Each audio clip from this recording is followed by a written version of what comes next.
First நான் சம்பளம் வாங்கினது பாத்தீங்கன்னா 5 ரூபாய். எதுக்குன்னா நல்வாழ்வு கல்யாண மண்டபத்துல இலை எடுக்கிறதுக்கு போவேன் நான். 7 கார் இன்னைக்கு இருக்கு எனக்கு.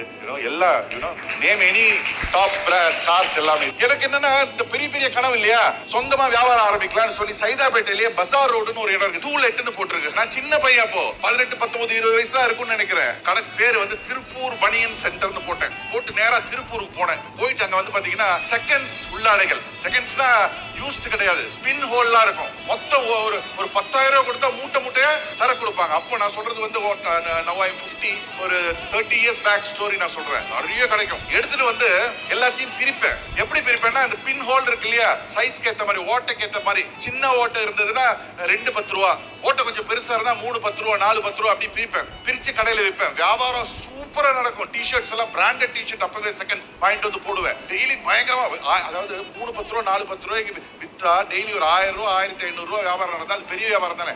பெரிய வியாபாரம் இன்னைக்கு 1.5 லட்சம் 2 லட்சம் நடக்கிற மாதிரி ரொம்ப நல்ல வியாபாரம். உடனே எனக்கு நினைச்சுக்கிட்டேன், ஓ கனவெல்லாம் பெரிய பெரிய கார்லாம் வாங்கிடலாம்ப்பா, எதை வித்து ஓட்ட செட்டி வித்து, பெரிய பெரிய வீடெல்லாம் கட்டிடலாம்ப்பா, எதை வித்து ஓட்ட செட்டி வித்து. கனவு இப்ப எல்லாம் நிஜமாயிடுச்சு. நினைச்சு கரெக்டா 100 நாள் ஆகும். 100 நாள் ஆன உடனே கடையில எல்லா சரக்கும் காலியாகும். இப்படி வருஷங்கள் போயிட்டே இருக்கு. நான் வச்சிருந்தது ஒரு சைக்கிள். அந்த சைக்கிளும் பாத்தீங்கன்னா முன்னாடி சீட் இருக்கு இல்லையா, கொஞ்ச நேரம் விட்டா டர்ன்னு மேல போவோம், அப்புறம் கையை வச்சு தள்ளணும். இந்த அனுபவம் யாருக்காவது இருக்கா? அது அவ்வளவு சைக்கிள்ல இருந்து ஒரு பைக் கூட வாங்க முடியல.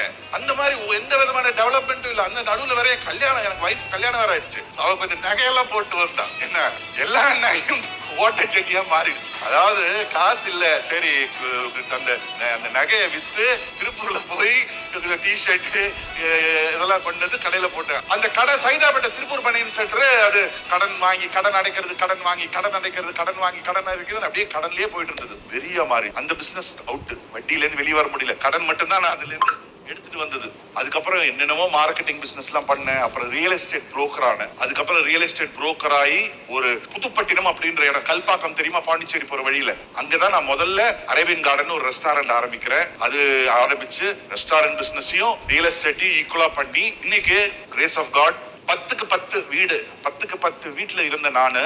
நீங்க இந்த 7ஆம் அறிவு படம் பாத்தீங்களா? எத்தனை பேர் பாத்தீங்க? கை தூக்கு பார்க்கலாம். சூப்பர் எல்லாரும் பாத்திருக்கீங்க. அதுல இந்த ப்ரொஃபசர்னு ஒரு கேரக்டர் வரும் தெரியுமா இல்லையா? அதுல இந்த சூர்யாவும் இந்த கமலஹாசன் பொண்ணு பேர் என்னமா, இதெல்லாம் நல்லா கரெக்டா சொல்லுங்க. ஸ்ருதிஹாசனும் எகிரி குதிச்சு ப்ரொஃபசருக்கு இவ்வளவு பெரிய வீடா அப்படின்னு பாப்பாங்க. பாத்தீங்களா? அது ஏன் வீடு தான். ஒரு 2 இயர்ஸ் முன்னாடி நாங்க ஃபேமிலியோட வயநாடு போயிருந்தோம்.